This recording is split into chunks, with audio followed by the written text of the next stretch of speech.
Suyash, it is so great to see you. Me too. It's unbelievable.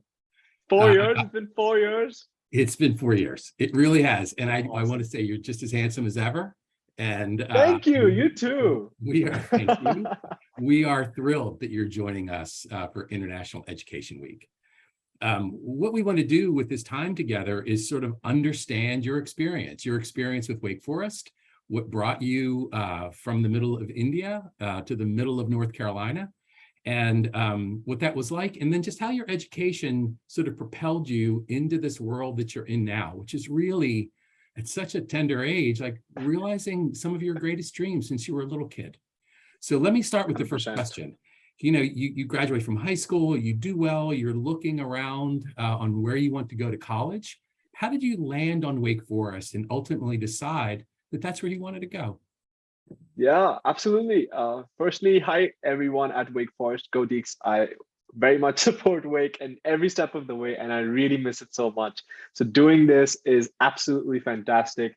As Professor Catanoso said, I'm here in India, but the journey from India to the US in 2014, it goes back a little bit more. In 2013, when I was in 11th grade, I wanted to go abroad, study abroad, whether it's UK, US, and I was at crossroads of what I wanted to do.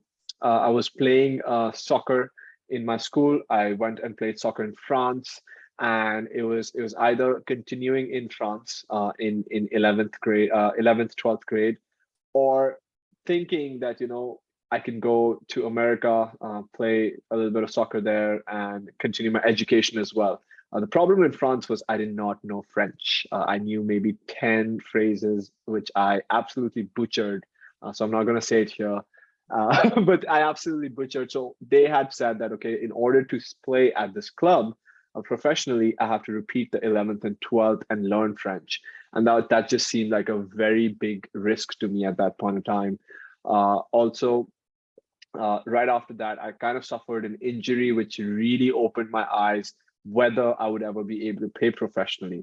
And that's what got me hunting. US was perfect for someone coming from abroad. The good mix of very strong education, very strong academic and athletic foundation, along with so much business opportunity after graduation. And that's where I started searching for universities. And of course, in India, everyone was like, yeah, you got to go to Harvard, you got to go to Penn, you got to go to the big Ivies and the top 5 or nothing. Yeah. But that's how a lot of people see it in India and many other countries, right? If you're spending that much money, you only got to go to the top 5. But very fast into the process, I said that, look, if everyone is telling me that, then they're missing something. And what they're missing is something that is more boutique, something where people and professors are going to literally handhold you into your career, and in a place which is going to grow you as a person rather than have you just as a number. So I started looking. I started looking around, and I found this word called liberal arts, which I was not aware of. And then came Wake Forest, along with some other universities. Then came a small university concept, because I thought, okay, universities 30,000, 40,000 people. Yeah. But then I looked at Wake, only 4,000, just around that. Liberal arts, I can choose the subjects I want to study. Boom, that's the university I want to visit. So I came to Wake. I went to Union. I went to a few more. I can't even remember now. Villanova, Vanderbilt, and a few other universities which I can't even remember. BC. And then I really loved Wake. I came during October. I think that had to do something with it. The Absolutely. fall colors, Yeah. of Ronaldo. That was awesome. And then I decided, look, this is going to be my first choice. I absolutely loved it. I met a lot of the people there. I met Miss McMullen there. And she really convinced me that Wake is the place to be. And then I decided to do an early decision, and then boom, I got in, and it was quite a happy moment. But of course, first year it was a shock, absolute shock, horrendously shocking. Well, let But I me loved just it. stop you there for a second, Suyash, because so Sure. much of a decision like this that's so important, and with you moving halfway around the world, you have to take into the consideration the views of your parents, for example. So how eager were they for you to go so far away? And did they help you make your decision as you were looking at, the schools you named were excellent. You could have had a great Yeah, experience at any of those places. So absolutely. what role did your parents play in guiding you through this process? I think my parents were always supportive of the fact that I want to go really far away to study. They thought that they saw the potential, and they always thought that, okay, Indian education can get you only a certain way. Um, the education here is very linear, that if you want to be a doctor 10 years from now, then from 10th grade or ninth grade all the way till the end of your college, your PhD, you only focus on that. But when I'm in 11th grade, or when I was in even second or third year of college, I didn't know what I want to do with my life. Why should I choose 10 years ahead? I mean, Yeah, people are making career changes in their 30s, 40s, even 50s. yeah. Why should I stick to that? And I think I realized that early on. My parents did not, but I still did. But still, they wanted to give me a chance to just explore. Not that they had selected a career path; they just didn't know any better at that time. But they said, "Look, US is strong. Go do business there. That's what you should study. Get an MBA there." And I was like, liberal arts. I want to study whatever I want to study. I should be excited about education, right? Not just go there just to get a Yeah, degree. absolutely. Um, and then came a serious conversation with my dad about it. I said, look, I want to go to a college where if I want to learn business, I learn business, but I want to learn journalism too. I want to learn a little bit of biology. I want to learn a little bit of drama and theater. I want to learn a little bit of filming, photography, everything. And then he was like, well, no US college is going to let you do that. Harvard will not let you do that. I was like, well, I found one that's going to let us do that. And then he's like, okay, apply then. So he didn't influence that decision in a negative manner. I think he understood that what I wanted at that time. And that's where choosing Wake Forest became super easy, because giving that flexibility towards my career path, or towards, forget career, towards even trying to figure out who I want to be once I came to Wake, in terms of my academic. Um, that's what really helped. So, I mean, that really is the beauty of a liberal arts education is Yeah. that, particularly at Wake Forest, we're trying to develop the whole person. We're trying to give liberal arts students a taste of the world, a taste of all those areas that you said, whether it's literature, whether it's arts, whether it's science, whether it's communication, whether it's a little bit of business. We're not a trade school. 100%. We really want to develop human beings that are going to go out into the world in whatever field they choose and make a difference. Yeah. And let's just jump ahead and say, like, you embody that ideal. Thank you. So, Well, I'm so glad I could. yeah. So let's take this forward, because I Sure. suspect that there was a big transition to make. It's one thing to be dreaming and Yeah. thinking that this is the right thing to do, and then to land in Winston-Salem, North Carolina, on this beautiful campus without any friends and without knowing much more than what you saw on your visit, and figuring out, how do I make this work? Yeah. Yeah. I think the biggest shock came in the first year, first few months as well. Of course, there's a little bit of it that is like missing your family, missing your friends back home, missing the kind of life you live here. The way you make friends in India versus the way you make friends in the United States, the fast-paced education system. You're used to 1 year of schooling, and then you start learning from day one, and then day 360th you have an exam. Here, you start learning 1 week, 2 week, and third week, a professor hands out a quiz. Fourth week, the professor says, hey, here's a paper. Fifth week, there's an exam. You're like, what? I just came to university. Um, so I think the biggest mistake I did very early on is coming with this Indian mindset that you have to go there, you have to study, you have to be the best person, you have to be the 1% in the university. That's why you'll get the best MBA and the best job. And that was fed to me by all my professors in the college, to a certain extent, my family and everyone I met. Like, they'd say, oh, you're going to the US, make sure you study very hard. So every single day after my class, from day one, I would pick up my books, go to the library and study, go to the library and study. And what happened? I had zero social life. I had zero good friends. I did not have time for my passion, such as soccer. I did not have time for passion, such as my outdoor pursuits activities. Mhm. I did not have time for leadership or joining any clubs, joining a frat or anything like that. And you would think that, okay, someone's got so serious in life, they got to do well. Well, no, I got a 2.6 the first semester. I think 2.58 or 2.6. It was horrible. I remember I got a C minus in my biology class, and my professor looked, "You're Indian, you should be smart." I'm like, okay, that's me. And then that was like, look, I'm doing something wrong in life. And after talking to a few professors, after talking to Miss McMullen at the International Education Center, I realized, like, look, I'm missing the point here. College is about fun as well. It's not only academics. So I joined the club soccer. I joined outdoor pursuits, started doing my fun things. And I was spending, a couple hours in the library instead of all day. Started getting really friendly with a lot of people. And then second year, it came to 3.0. So that's not second year, second semester. The second year, things got better because I joined student government. I joined 3 clubs. I was leading one club. I was co-captain of the soccer team and in the club soccer and doing so much. And then suddenly I got Dean's List. I was like, wait, how did that happen? The point was I was having a great time, and the great time led me to calm my mind and then focus on academics when they really need to be focused on and do really well in them. Yeah, yeah.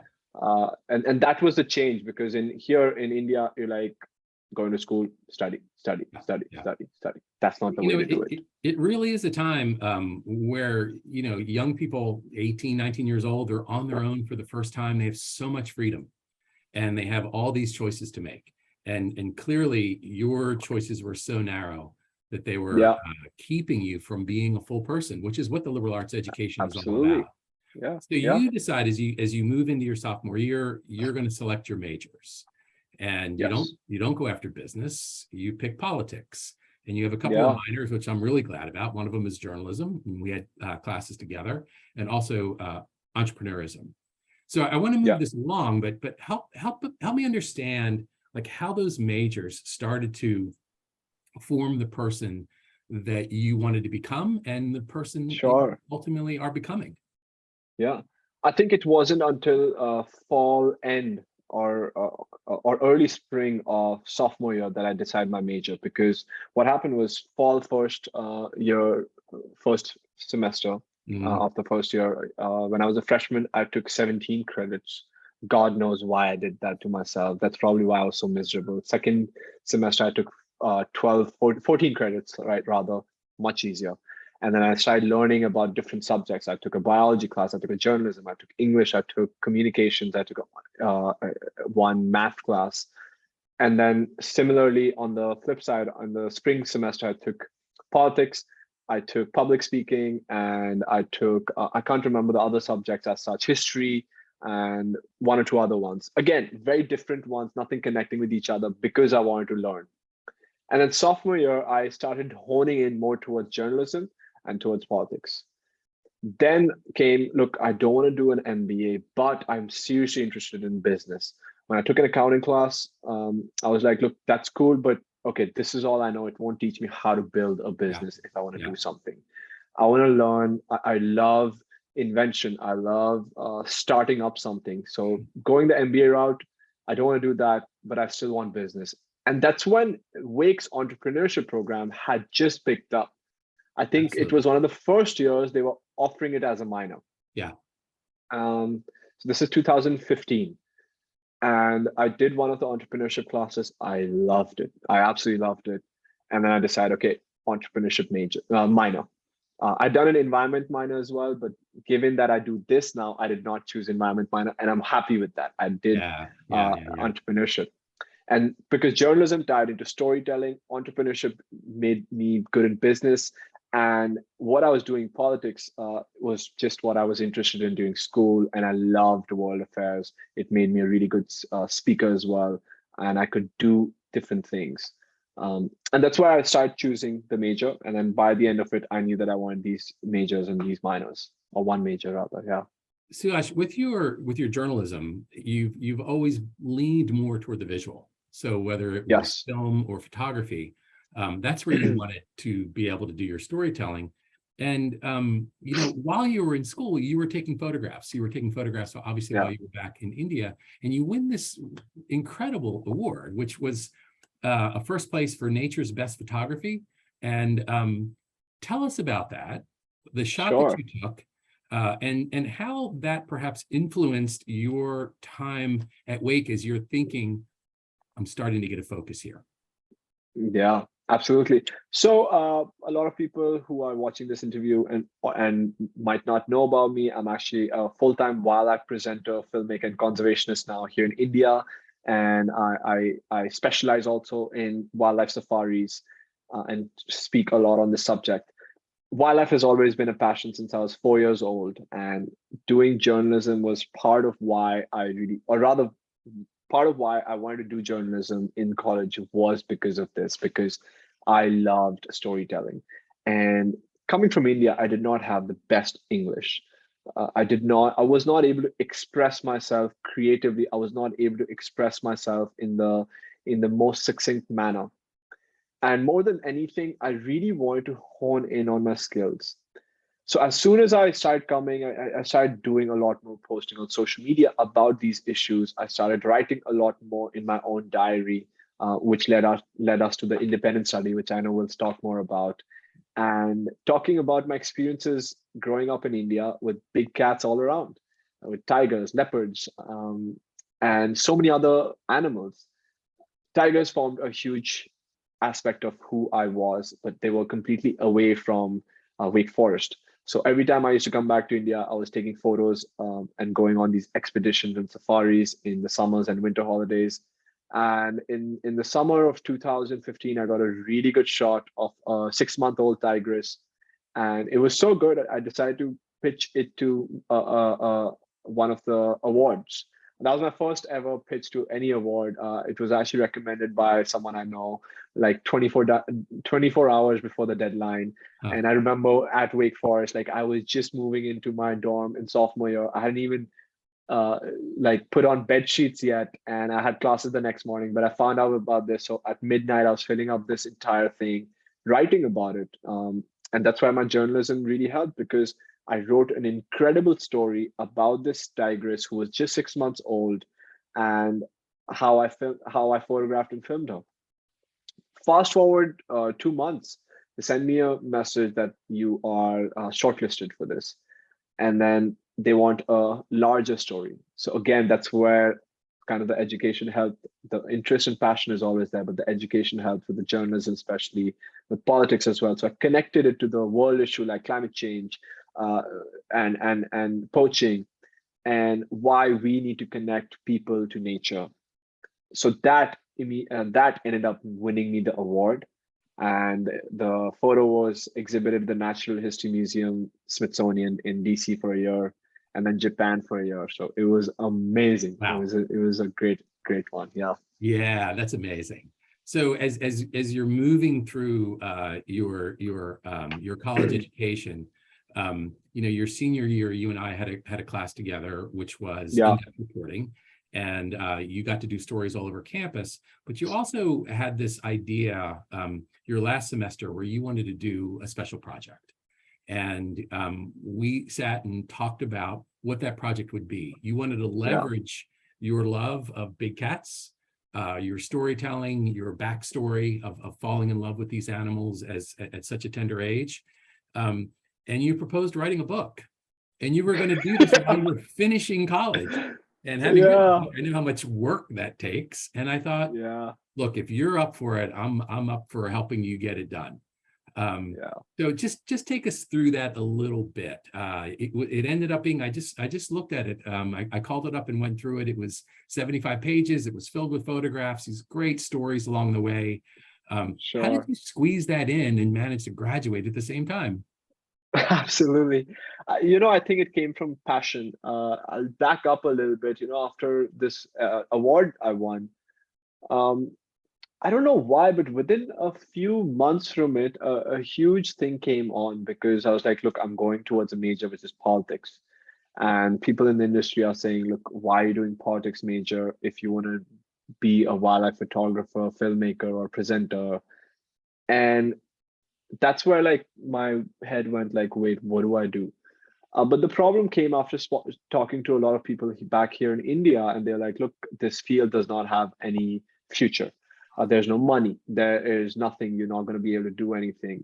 Whereas in the United States, with Nat Geo, Manga Bay, and many other organizations doing a lot of assignments, they pay you enough that you can get by, or you can actually make really good money after a certain point.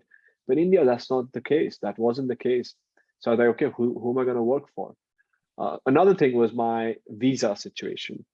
If I wanted to stay in the United States for a long term, then I needed an H-1B visa. And H-1B visas are for certain job categories only.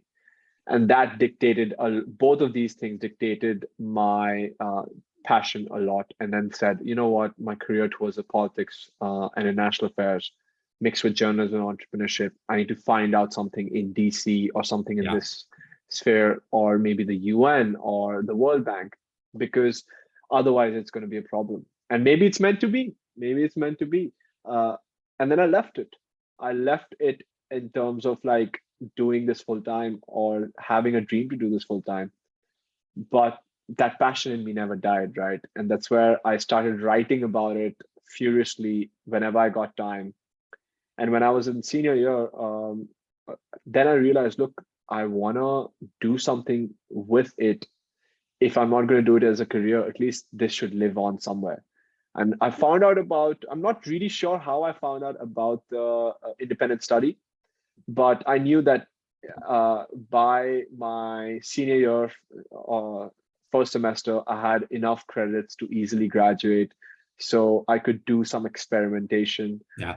By the way, to anyone listening, if you make your freshman and sophomore year a little hard in terms of the credits, your junior year and senior year can be smooth sailing. And it's a lot of fun, trust me, because, college only gets better once you go through like sophomore year, like third and the fourth year was the best. Because you kind of have life figured out, I guess. Absolutely. Yeah, and I applied to internships, I applied to jobs, and I was like, look, I also have that going on. So after I got a job in DC, job offer letter in DC in the first semester, fall semester of senior year, I was like, look, that's amazing. I got to use my spring semester to not only have a great time, but also do things I'm passionate about. And when I found out about the independent study, I was like, wow, I'm passionate about it. I've been doing this myself and it gives me credits. Done. And that's when I approached you. We spoke about it. And then I was able to do it. The way I was able to do it is, of course, it required a huge amount of work, but I think I really put in a lot of credit hours in the first and second year. I also did summer school one time, Yeah. but that was only 5 credits, so that really helped me. A lot of people take 12 credits in the beginning. That's not the way to go. I think minimum 15 is a good way to go. So having the three subjects together, like one major, 2 minors, and this independent study, that was the way to go. Yeah. Well, I would also say, as I recall us working together, journalism is all about meeting deadlines. And one of the things that we did, if you wanted to get a 75-page book done by the time you graduated, which was the goal, then we set deadlines throughout the semester that you would have 100%. so many pages done. And I would be able to get them back to you so you could start making revisions, and you made your deadlines. And you have this great product at the end that was just incredible. But you end up going to Washington. You leave Wake Forest. You have this great experience, but you had your internship the summer before. And rather than pursuing your dream, which you're not giving up on, but you are caving a little bit to people telling you what you can't do. I Uh, gave up on it, actually. yeah, I gave up on the dream to have it as a career. I never gave up on it as a passion. okay. If you're passionate about, say, swimming, you still go out swim before office. It's like that. I never Yeah, gave up yeah. on the passion, but I gave up as a career. So I do remember us talking, several times while you were in Washington, and I could tell that while you had a good job and you were making things happen, you weren't happy. So Yeah, explain to us just that experience of being in the nation's capital and being in this exciting yeah, city where there's so many young people out trying to make a difference, and you're there, and yet you're yeah, thinking, 100%. this isn't working for me. Well, junior year, after my junior year, rather, I interned in the Capitol. It was at U.S. House of Representatives, at Congressman Pete Sessions' office. It was a great time. I had so much fun. There were so many interns. I learned so much. I was doing like at the hearings every single day, at Senate side, at the House side, both sides, and I was like, wow, I'm at the powerhouse of the world. This is where real things happen. Um, and over time, I really loved it, and that's what influenced me. That experience influenced me. Okay, maybe I've made the right decision in life, giving up that passion of mine in wildlife and choosing this. There's good amount of money, there's good power. You can still influence environmental policies over the long run once you achieve something. So I started applying for jobs in the freshman the fall semester, and I got one at a political advocacy firm that does India-US relations, which was amazing and right up my alley. You can call it lobbying, but there was a good kind of lobbying. It was the lobbying to get the two countries closer together Yeah. rather than going out and lobbying for the wrong kind of things. And it was good in the first few months. It was awesome. It was good pay. I was living in DC. I had panoramic views of the city. There was less traffic compared to a New York City or Los Angeles, and especially less traffic compared to home. Um, I had a lot of friends and everything. But the problem was the fulfillment was not coming from work. It was just not there. After a certain point, it was like, what am I doing here? There was no fulfillment. I was fulfilled with my personal life, but the work, and you spend most of your time at work at that age, of course, it's just not there. And then I came home in winter of 2019, early winter, January 2019. I went for safaris after almost 2 years. And the first safari when I cried, I was just so happy. It was happy tears. And then I realized, look, I talk to people all across social media and everyone I meet saying we must protect tigers, we must protect our ecosystem, we must do this. But what the hell am I doing for it? It feels empty. Then it started feeling empty. What the hell am I doing for it? Why am I sitting in Washington, D.C., where this is what I love and this is what gives me happiness? I spent 16 hours in a safari at sub-freezing temperatures or at 115 degrees Fahrenheit, and I'm still happy and content and fulfilled. Then this is what I gotta start doing. So I started thinking about it, and by the time I got back to DC, I knew I wanted to quit my job, much to the displeasure of my father. My mother understood. My father took a little bit of time. He wasn't like, you're doing. He definitely did not never said that. Oh, you're absolutely crazy. He was like, are you sure about this? A lot of people would be very happy to be where you are. You're earning, and this is your path to H-1B and US citizenship and green card and whatnot. And I was like, look, I know, but I'm just not happy. What's the point? I'm just not happy.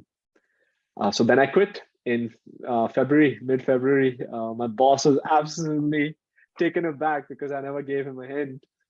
And then in May, I moved back to India and I started working on my own first as a freelancer and just doing my own thing, making films and doing wildlife stuff. So Suyash, I want to suggest that as compelling as that narrative is, and as contemporary as it is, that you're making these decisions in your early 20s, I want to read you a passage from your Yeah. independent study that Okay. suggests that you made this decision when you were, just a little kid. So this is Really? this is from your first visit to the zoo in West Bengal with your grandfather, and you Yeah. write you're standing before a caged tiger, and you write, "In the time I had stood there marveling, the tiger had come closer to me. As we locked eyes, it widened its jaws to let out a bone-chilling growl and display a spectacular set of 3-inch fangs. I sprang up in excitement and began to clap my hands. The tiger's aggression to most visitors at the zoo, just like myself at the time, was highly amusing. My grandfather kneeled down, clasping his palms around my shoulders, and in his wise old man tone, asked me, 'Son, do you get happiness from seeing animals in the zoo?' And I replied, 'Yes, a lot.' And he continued, 'Do you know that these animals are very unhappy? Remember the TV shows you watch. Those animals roam free, but here in these enclosures, they are confined in this space for a lifetime, imprisoned with nowhere to go, nothing to look up to, nothing wild to do, and nowhere to wander. Just imagine how one would feel if they are confined for life, and for no good reason. Almost all of them are here for human pleasure at the cost of their own.'" You Wow. heard that when you were 4 years old, Suyash. Yeah, I mean, that's what I feel all these years later, that, this weaving journey back and forth and all opposite, it led me back into a circle to what I do now. And I absolutely love it. I love it. And I want to keep doing it till my dying breath. I think what I've been very lucky with, Professor Catanoso, and, people like you have really helped me understand myself better, is a lot of people go through life, especially at the age I am, and they're like, look, what is that one passion I have? And a lot of people are not able to answer that. And I am so thankful that I'm able to answer that. But then there's a flip side. Once you're able to answer that, then you're like, how do I make it happen so I can live Yeah, a life off of that? And that's very difficult. yeah, And that's where the entrepreneurship education came into perspective, yeah. because my entrepreneurship professor has always said, look, if there's a problem, there's always a solution, and there's a solution that can be capitalized for the benefit of the society and yourself. So social entrepreneurship. So you have this passion and you have this determination, but you also have obstacles. You go back to a country Yeah, where your friends and family were correct. The opportunities are limited, and they would have been limited in the absolutely. United States. It's hard to work for National Geographic, more than once or twice, even if you're lucky to get that. There's so Yeah, much yeah, competition. You have to be really, yeah, really good. yeah, So as you get back home and you start to sort of think about, I'm a great photographer, I'm a great videographer, I have this passion for safari, for these jungles, for these beautiful, beautiful animals. Some of the most beautiful fauna on the earth really are these big cats. Um, yeah. how did it start to come together where this became not just a hobby that you could put on social media yourself and draw a kind of following, but something where you said, this is a business, and the business that gives you a living is actually enabling you to live your dreams, which is conservation and Yeah, enlightenment and protection of these beautiful animals. sure, 100%. Before I answer that question, I do want to mention one thing. I think a lot of people would see this and look at in terms of a movie. This guy is going from one country to the other, weaving through Yeah, life, and yeah, all is positive, but it's not all positive. I had some of the toughest times in my life, weaving through these career decisions as well as personal decisions. When I left US, it was uh, leaving behind some really close friends. It was when I left Wake Forest and went to DC, it was leaving behind a girlfriend I had who I was really, really close to and in love with at that point. And I used to have a dog at Wake Forest. I'm a captain. Then my best friend takes care of it. Uh, I had to leave my entire family, my American family behind, and it was very difficult. And I'd also become this person with an American accent coming back home, not knowing most of the stuff India has gone through in the past 5 years because I was living in the bubble, yeah, which is the first world country coming back to the third world country. It's yeah. starkly different. So it was very difficult, and I don't want to make it sound all easy. What I'm trying to say to people is, life at that point is or any point, whenever it gets difficult, solutions come along the way.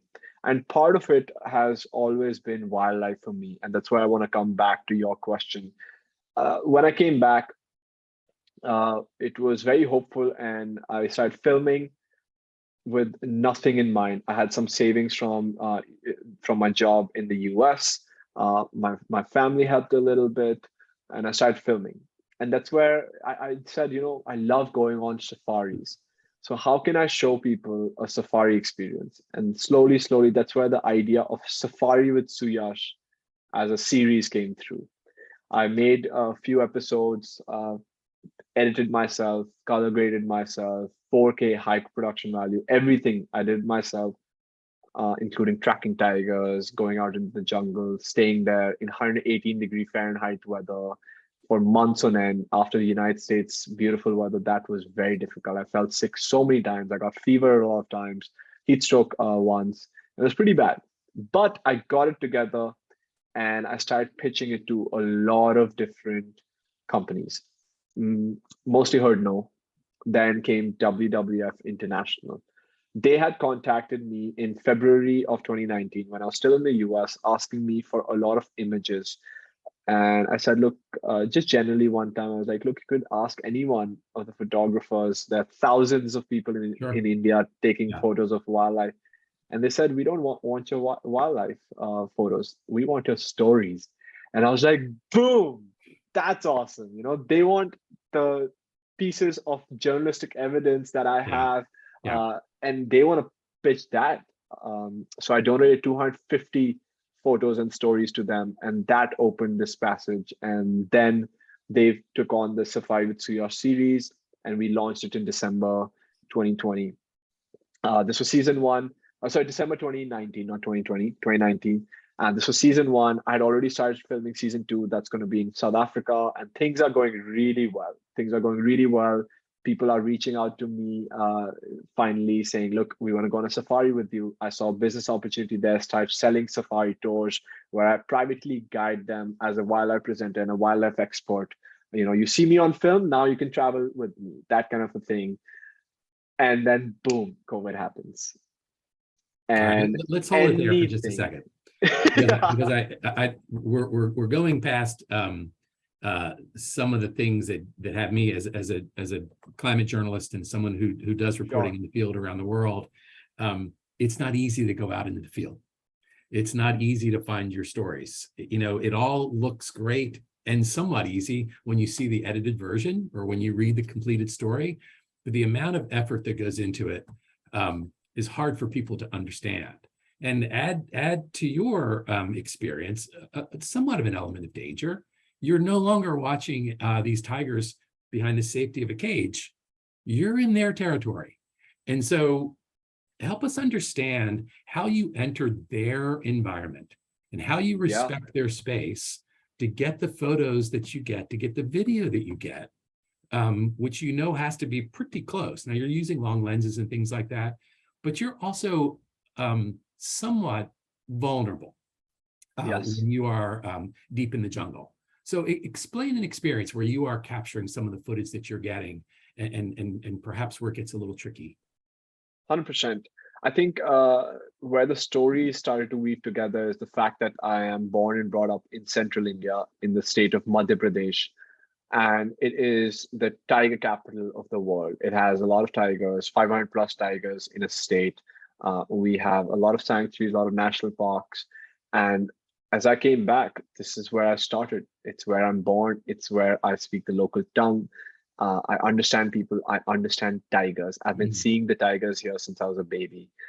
And I've followed generation of tigers, mothers, fathers, grandmothers, granddaughters, and on and on and on.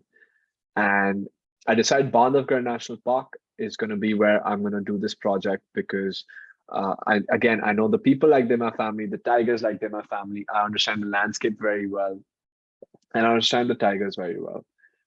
Again, these are wild tigers. In Bandhavgarh, there are 124 tigers, and I don't know all of them, but I've filmed almost 100 of them, and they're completely wild, and they are not tame. They don't have collars, nothing. They're just wild. They're just there.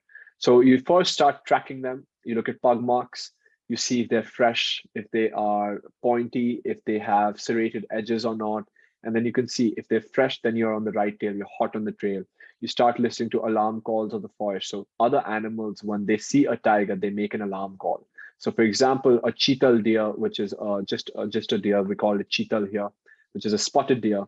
When it sees a tiger, it makes an alarm call to alert the forest. When a langur monkey, which is the black-faced Hanuman monkeys that we have, they see a tiger, they make an alarm call. For the monkey, the alarm call is someone like that. And a cheetah deer, like that. And when you hear that, you know the big cat is on the prowl. It's either a leopard or a tiger. And over time, you can even make out a difference between a call for a tiger versus a leopard versus sloth bear versus dogs, everything. So I had been growing up learning that, and I started honing my skills more and more, getting the story. Yeah. Then came this female who I'd known, so her name was Solo. And I knew her since she was just 4 months old, and now she was just about 6.5 years old. So She yes, had just 1 cubs. second. You keep talking about knowing these tigers. To me, Yeah, they all look the same, but to yeah, you can identify them. So just very quickly, how do you yes, tell one yeah, tiger from another? absolutely. Just like you and I have unique thumbprints, tigers have unique stripe patterns, which are essentially like barcodes. So when you look at the flanks of a tiger, they have a different stripe pattern than another tiger's Yeah, flank, and that's how you make out. So that's how I know that this is this yeah, tiger, this that tiger, and people photograph it. The authorities have photographs, so you can always know who is who. So I knew them for so long, and now this tigress who I'd followed since she was a cub had cubs of her own. So I started following them, started filming them, and that's where the story came together. She had 4 cubs, and I told people that this park is overcrowded with tigers because all around the park there are human settlements, and we have completely taken away their corridors, which is connecting one park to another. Because tigers are territorial animals, and they require anywhere between 30 and 50 square miles per tiger, and there's not enough space for them.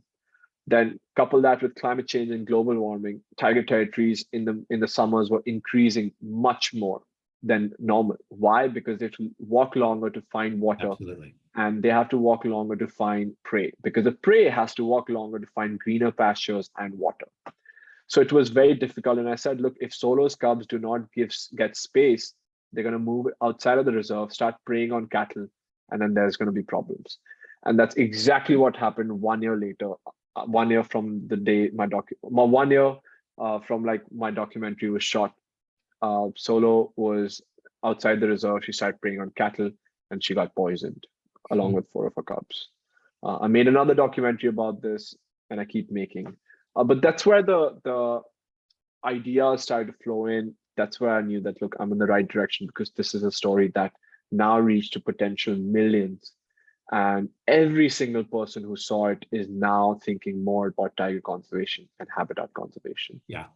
So as you're describing the sounds in the jungles, how it's sort of the mutualism that takes place within these wild places, are these things you're learning on your own? I mean, you could have gotten a little bit of this at Wake Forest, but a lot of this you're Yeah. learning in the field, right? Yes, absolutely. And I think I totally forgot to answer one of the questions, how it is like in the field, like a day in Yeah. the field, and how we track them. So I started learning this when I was a kid. Whenever I used to visit the national parks and reserves, the guides there would teach us, the naturalists there would teach us. And over time, I started learning a lot. When I was in school and even at Wake, I picked up a lot of books online. I picked up a lot of books from Amazon just about wildlife behavior, and taught Sure. myself a lot. But most of it came from actually being in the field and learning from tribes, learning from authorities, learning from rangers, guides, and naturalists. And that's where the dream started to become a reality, because you start becoming an expert yourself at it. And a typical day, we wake up at 3:30 a.m., are out the door by 4:15, 4:30, and then we spend 16 hours in the field. We're usually in a car, It's an open jeep, though. It's, you might think a tiger can't jump in, but they can jump in very easily. If you see any of my documentaries, the jeep is completely open. The only reason we use that is because the distances are so much between different tiger territories that you can't possibly cover it all in a day while walking. Because the entire day you'll just be after one tiger walking the entire forest, which is impossible. And then we're out 16 hours in the field trying to track different tigers. So we go through one tiger's territory, we don't find that, we move to another tiger's territory, we don't find that, move to another, and so on and so forth, and then loop back around. And it's usually looking for these signs and activities of them, and then filming them.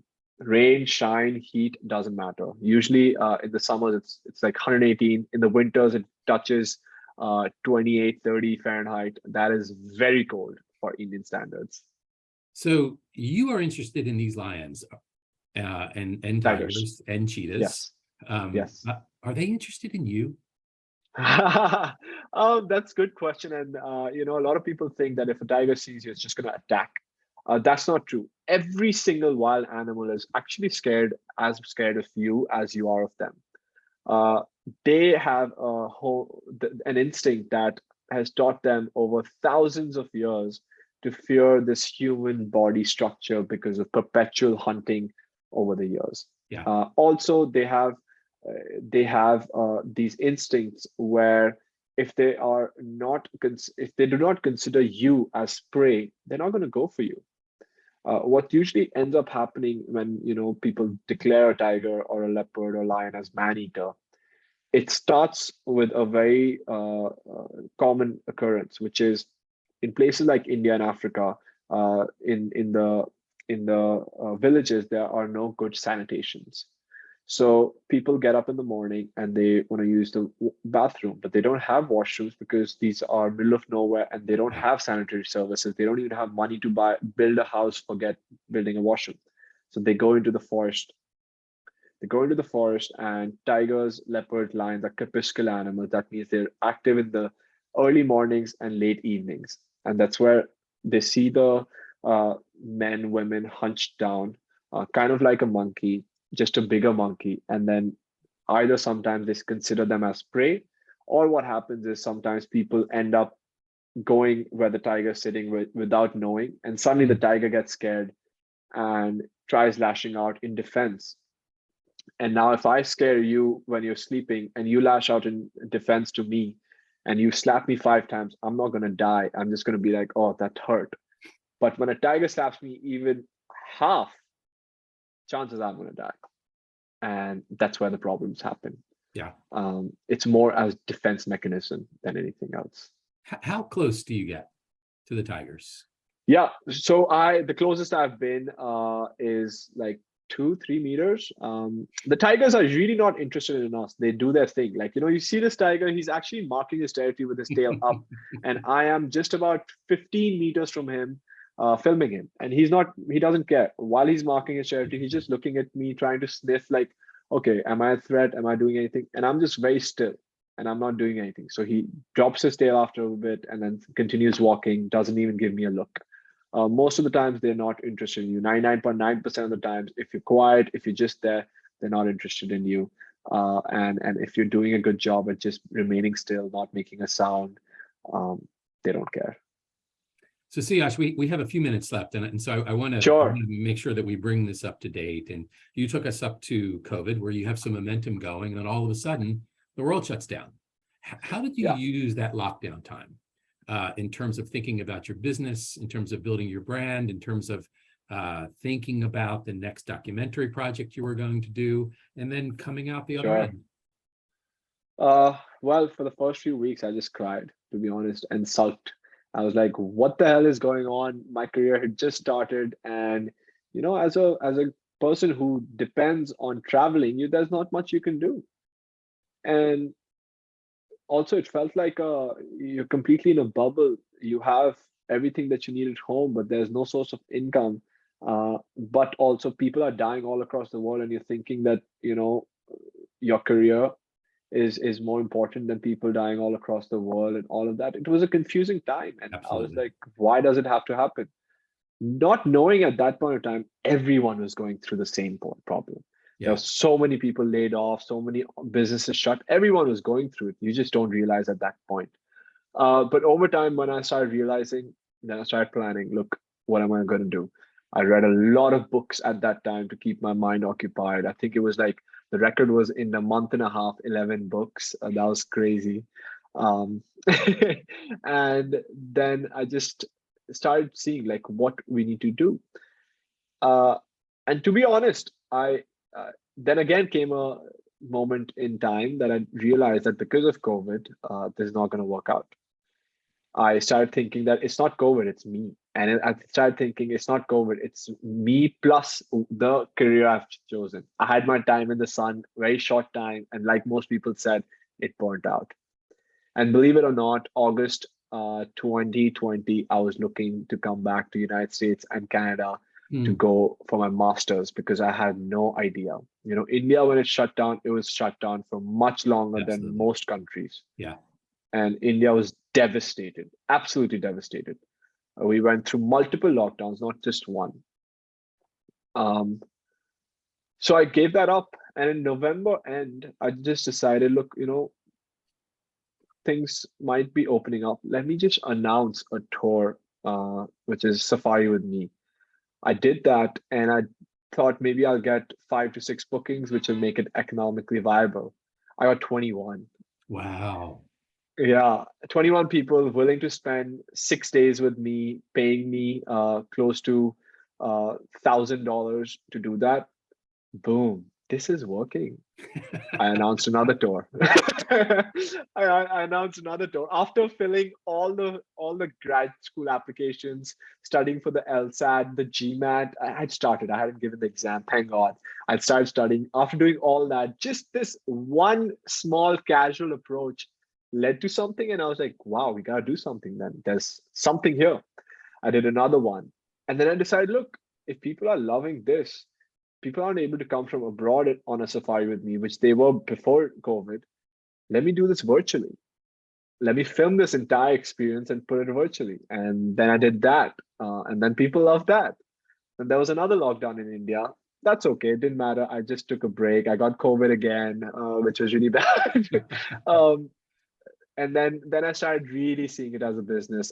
Then I launched my own merchandise line.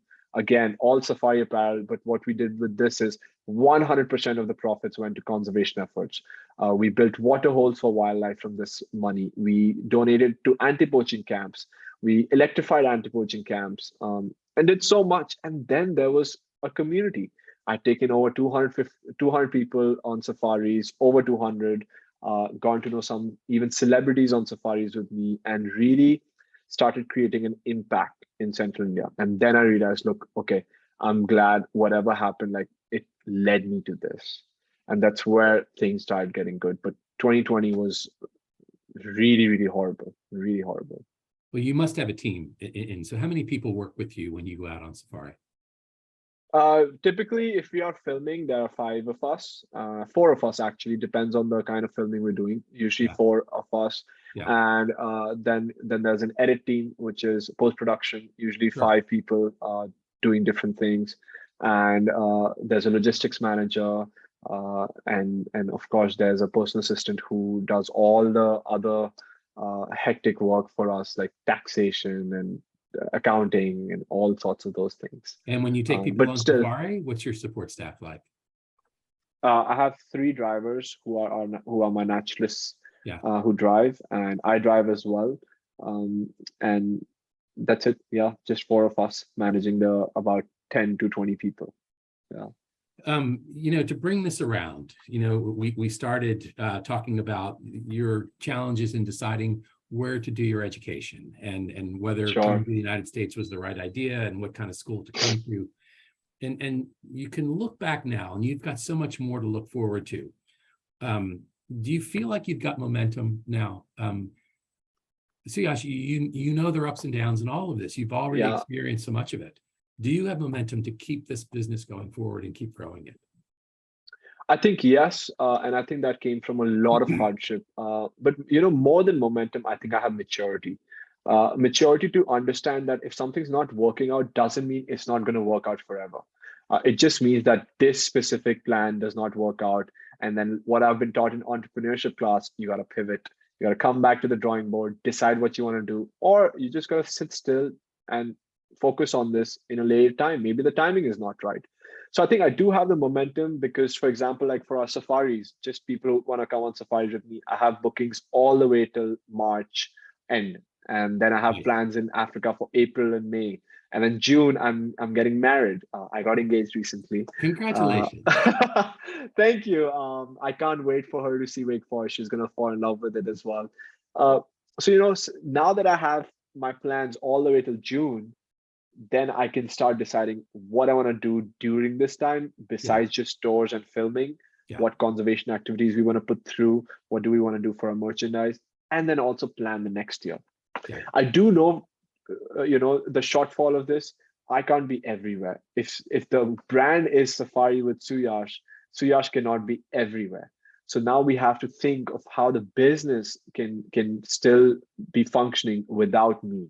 And I think since I don't consider 2020, this is only I started doing this properly, I would say 2021 January, when the first tour got sold out. I think we're still pretty young, 1.5 years into business. And the next 1.5 years will be spent in trying to find out how we can scale it and try to find out how we can have a bigger conservation impact. The fact that we're able to help 175 anti-poaching camps, make 2 water holes, help in forest fires is amazing. And I think we have capability to do more. Yeah. The idea that you are mixing conservation and education with these fabulous experiences, and the shooting that's taking place is with cameras, not guns, is so critical. And so I salute you for that. 100%. Thank you. Who covers conservation around the world. So you guys, the last question is bringing it back to this theme, which is International Week. And you think about your international education. And what would you say to students that are looking out and they're looking at this this idea that they can kind of have the world? What do you say to people that are wrestling with questions, wrestling with doubts, wrestling with obstacles? How they use their international education to make their decisions? I think, what really helps is having a very open mindset.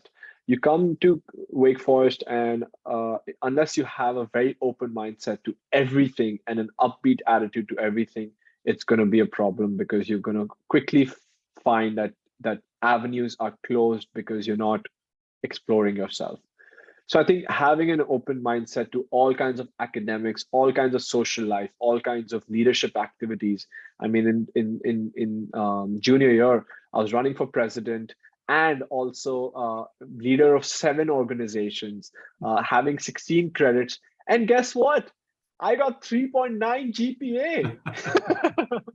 Not because I was studying or super smart. It's because my life was very productive. I had difficult times as well. That's not to say it was all glory. It was difficult as well.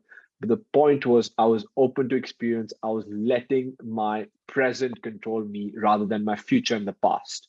And that's the way to do it. And when people really think about their careers, they have to realize that it's not linear. Go for the opportunity that seems best right now. But when people say have a 5-year plan, 10-year plan, 15-year plan, that is honestly the most difficult thing to do. And only 0.5% would have it. I'm saying this as someone graduating from Wake Forest, knowing, because I ran for president, thankfully I knew 95% of my class, and I talk to them every now and then. I see them and follow them every now and then, and I've seen that compared to their majors, to what they want to do, everyone's doing something different suddenly. And it's just because it's life. You change over time, and you're not going to be the same person you are 5 years, 10 years from now. So I think it's really important that you make the decision what's best for now. And when it comes to 5-year, 10-year plan, just keep one thing in mind, and that is, okay, 5 years from now, 10 years from now, I just want to be happy, fulfilled. Those 2 things are more important. Suyash, this has been fabulous. Thank you. Thank you so much for taking this time to talk to us. And I just want to say that I'm really proud of you. It's just great to hear what you're doing and see how you're realizing your dreams. It's really, really inspiring. and it really goes out to everyone at Wake Forest, every single professor, every single of my classmates, and the staff, including people who work at Airmark and the pit. They fed us well, and now we're nice and strong to brave the world. So I love Wake Forest, and I really miss it. It's great. Thank you, Suyash. Go Deeks!